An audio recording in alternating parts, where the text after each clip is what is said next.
राधे कृष्ण दोस्तों, आपका स्वागत है आपके अपने यूट्यूब चैनल स्टडी जोन में। तो आज की इस वीडियो में हम पढ़ेंगे अपना अपना भाग्य कहानी, जो कि जैनेन्द्र जी द्वारा लिखित है। इसके कुछ महत्वपूर्ण तथ्यों को, तो चलिए इस कहानी को के महत्वपूर्ण बिंदुओं को देखते हैं। अपना अपना भाग्य, ये जैनेन्द्र कुमार जी की कहानी है। इन्होंने इसकी रचना की है।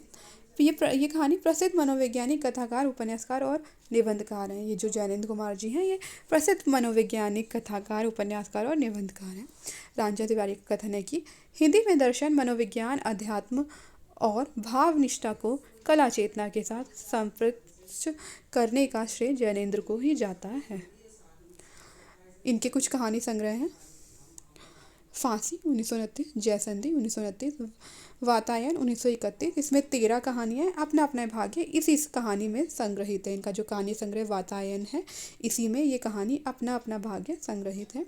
नीलम देश की राजकन्या 1933, एक रात 1934, दो चिड़िया 1935, पाजेब 1942।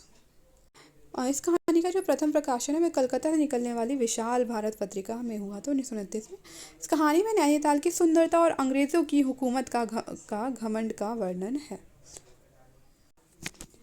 अंत पहाड़ियों में रहने वाले गरीब बच्चों की बेबसी का चित्रण करते हुए एक बच्चे की मौत के साथ होता है। इस कहानी का जो अंत है, वह पहाड़ियों में रहने वाले गरीब बच्चों की बेबसी का चित्रण करते हुए और एक बच्चे की मौत के साथ इस कहानी का अंत होता है।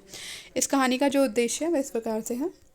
समाज में रहने वाले गरीब और लाचार बच्चों के शोषण का चित्रण करना। इस कहानी में बच्चों का किस प्रकार से शोषण किया जाता है, वो चित्र दिखाया गया है। बुद्धिजीवियों के उपेक्षापूर्ण, उदासीनता एवं स्वार्थ को उजागर किया गया है इस कहानी में। समाज का दोहरा चरित्र पर प्रकाश डाला है। समाज का जो दोहरा चरित्र है, उस पर प्रकाश डाला गया है। अंग्रेज़ों की गुलामी करने वाले पर व्यंग्य किया गया है कहानी में। अंग्रेज़ी और भारतीय सभ्यता का चित्रण हुआ है। नैनीताल में पड़ रही ठंड का वर्णन हुआ है इस कहानी में। पहाड़ी गरीब बच्चों का शोषण और उनके हालात पर प्रकाश डाला है। कहानी के माध्यम से लेखक ने पहाड़ी गरीब बच्चों के शोषण और उनके हालात पर प्रकाश डाला है।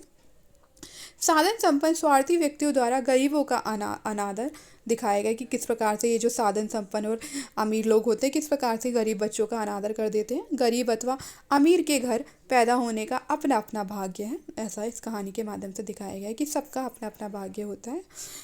इसके जो पात्र हैं, वो है लेखक के मित्र, एक गरीब लड़का और वकील साहब। ये कहानी 4 अंकों में है।